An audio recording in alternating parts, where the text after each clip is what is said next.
Ever wondered if the Myers-Briggs test is really telling the truth about your personality? It's a question that has crossed the minds of many.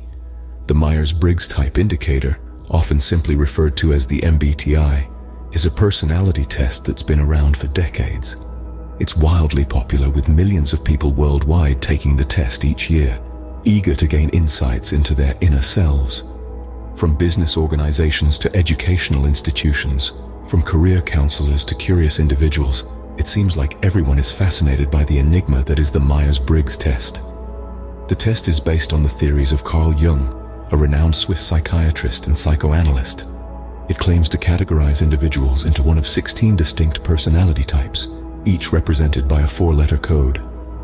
These codes stand for 4 dichotomies: introversion versus extroversion, sensing versus intuition, thinking versus feeling, and judging versus perceiving. The theory suggests that these 4 dichotomies encapsulate our preferences and how we perceive the world and make decisions. The MBTI promises to measure these preferences, offering a snapshot of our inherent personality traits. It proposes that knowing our type can help us understand ourselves better, improve our relationships, and guide us towards suitable careers. It's a compelling proposition, isn't it? The idea that a simple test could unlock a world of self-discovery and personal growth is undoubtedly tantalizing. But here's where we hit a speed bump.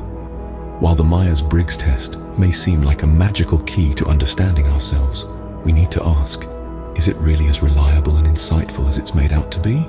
Does it truly measure inherent personality traits?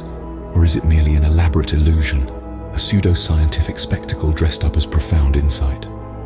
But is this test as accurate and revealing as it claims to be? Let's dive into the reasons why it might not be. And so, our journey into the heart of the enigmatic Myers-Briggs begins. Firstly, the Myers-Briggs test categorizes you into polar opposites, like a cat being forced to choose between a comfy bed or a box. Now, imagine that. Doesn't it seem a little too black and white? Well, that's the arbitrary dichotomy of the Myers-Briggs. The Myers-Briggs test attempts to simplify the complexities of human behavior into a binary.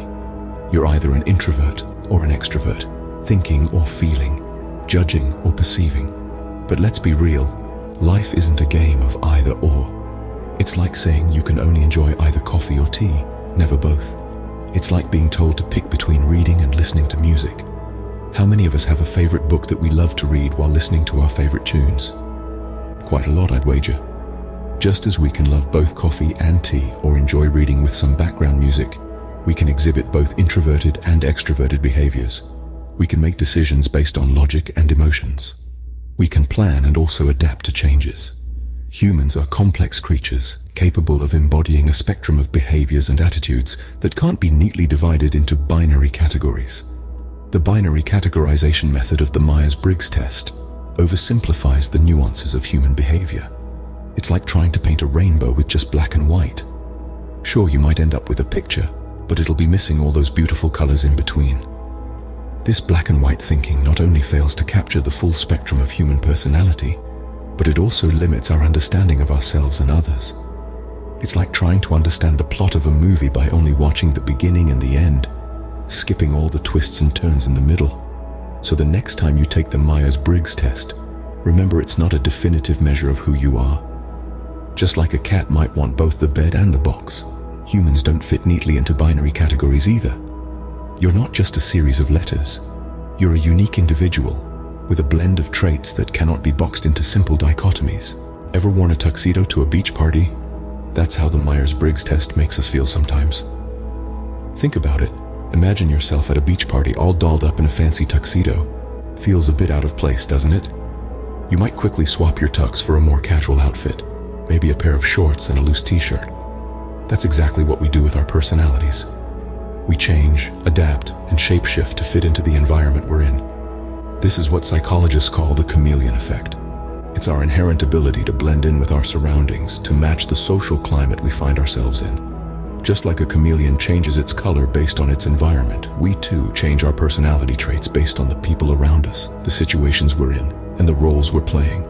So, are we really one personality type? Or are we just adapting to our surroundings like a chameleon? Remember when you thought you could eat an entire pizza by yourself, but halfway through you realized you were wrong? That's how the Myers-Briggs test can be. It's like that eager moment when you order your favorite pizza, convinced you can devour it all, only to find you've overestimated your capacity. Similarly, when you take the Myers-Briggs test, you may identify as an ENFP one day, full of enthusiasm and creativity, only to retake the test weeks later and be labeled an ISTJ, practical and fact-minded. It's as if your psychological appetite has suddenly changed, isn't it? The inconsistency can be baffling. It's like being told you're a pepperoni pizza enthusiast in the morning, then discovering by evening you've transformed into a fan of margarita. The Myers-Briggs test, despite its popularity, appears to have a reproducibility crisis.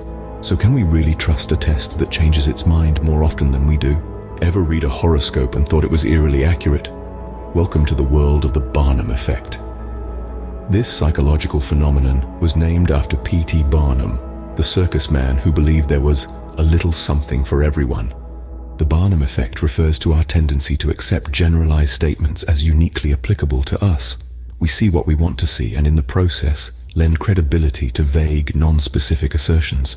Now imagine the Myers-Briggs test as a horoscope. It provides you with a personality type, a set of traits that are broad enough to resonate with your own understanding of self. You read the description and nod along, thinking, yes, this is me. But is it really? Or are you falling for the Barnum Effect? The Myers-Briggs test, much like a horoscope, can seem uncannily accurate. But it might just be our own mind, seeking patterns, assigning meaning, and creating a narrative that feels right. So, is the Myers-Briggs test really insightful? Or are we just seeing what we want to see? Imagine a world where everyone is a winner. Sounds unrealistic, right? Well, that's how the Myers-Briggs test sees us. Welcome to the utopia of the Myers-Briggs type indicator, where everyone is a shining star, brimming with positive traits. It's like a never-ending summer day, where the flowers are always in bloom and the sun never sets. It's a lovely thought, isn't it? But let's take a step back and think about how realistic this is. In this glorified world of the Myers-Briggs, there are no negative traits. You're either an extrovert, full of life and the soul of every party, or you're an introvert, thoughtful and introspective, marching to the beat of your own drum. You're either sensing, grounded and pragmatic, or intuitive, imaginative and forward-thinking. You're either thinking, logical and objective, or feeling, empathetic and warm-hearted. You're either judging, organized and decisive, or perceiving, spontaneous and flexible. Sounds great, doesn't it? But here's the catch. In real life, we all have flaws. We can be selfish, stubborn, lazy, indecisive, or overly emotional. Yet these traits don't make an appearance in the Myers-Briggs test. It's as if we're all walking around with halos above our heads. Real people are not one-dimensional. We are complex beings with a mix of positive and negative traits. The dichotomous categories of the Myers-Briggs test oversimplify human personality, painting a rosy but unrealistic picture of who we are. And this is where the test falls short. It's like a painter who only uses bright colors and completely ignores the darker shades. The result is a beautiful painting, but it lacks depth and realism. This is not to say that focusing on the positive is a bad thing. It's always good to highlight our strengths and celebrate our unique qualities. But it's equally important to acknowledge and understand our weaknesses. They are part of who we are, and they shape our experiences and interactions with the world around us. But we all have our flaws. So can a test that overlooks our weaknesses really understand us? Perhaps it's time to ponder this question. Ever heard that eating carrots improves your night vision? Well, that's as scientifically sound as the Myers-Briggs test. Let's dive into the murky waters of pseudoscience that surround this popular personality test. The Myers-Briggs test claims to categorize individuals into 16 distinct personality types. Sounds compelling, right? But here's the catch. These claims lack a scientific backbone. Imagine this. You're told that drinking coffee makes you taller. You drink coffee every day, and yet you're still the same height. That's because the claim is a common misconception, much like the claims made by the Myers-Briggs test. You see, the scientific method requires hypotheses to be tested and results to be replicable. If a theory cannot be tested, or if the results aren't consistent, then it's not scientifically valid. And the Myers-Briggs test, it fails on both counts. Despite being widely used in various fields, the test lacks empirical evidence to support its claims. It's like saying, if you step on a crack, you'll break your mother's back. It's a belief, not a fact. The Myers-Briggs test is similar in that it relies on subjective interpretations rather than empirical data. Moreover, the test doesn't take into account the complexity and fluidity of human personality. It's like trying to fit a square peg into a round hole. Human beings are not static entities. Our personalities evolve over time and are influenced by a myriad of factors. In addition, the test is not universally accepted by psychologists. Many argue that it oversimplifies and categorizes personality traits in a way that doesn't reflect reality. It's like saying all cars are the same because they have wheels and an engine.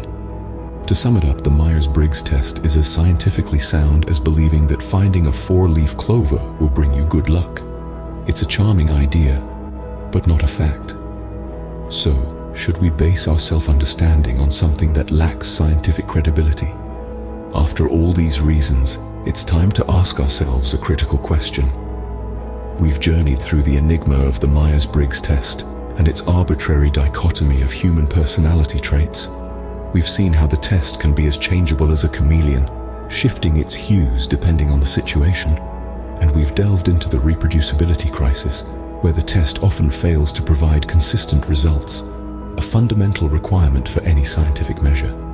We've also explored the Barnum Effect, a psychological phenomenon where we believe vague and general descriptions are uniquely applicable to us.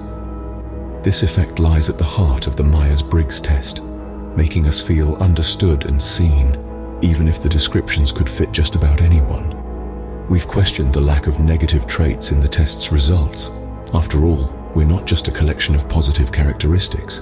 Our flaws and weaknesses make us who we are, equally as our strengths and virtues. In our penultimate discussion, we've scrutinized the pseudoscientific claims of the test. Despite its widespread use in various sectors, from corporate companies to educational institutions, the test lacks empirical evidence and scientific validation. It's been criticized by many psychologists for not meeting essential scientific criteria. So, after all these reasons and their implications, we're left with a thought-provoking question. Is the Myers-Briggs test a reliable measure of our personalities? Or is it just a comforting illusion we hold on to make sense of our complex selves and the diverse personalities around us? It's like believing in Santa Claus as adults. We know, deep down, that a jolly old man doesn't really travel the globe in one night, delivering gifts to every child. Yet the story brings joy, warmth, and a sense of magic. Similarly, the Myers-Briggs test, despite its flaws, brings comfort, understanding, and a feeling of being known. Could the Myers-Briggs test just be a comforting illusion we hold on to, like believing in Santa Claus as adults? This question is something for you to ponder, to explore, and perhaps to answer in your own unique way.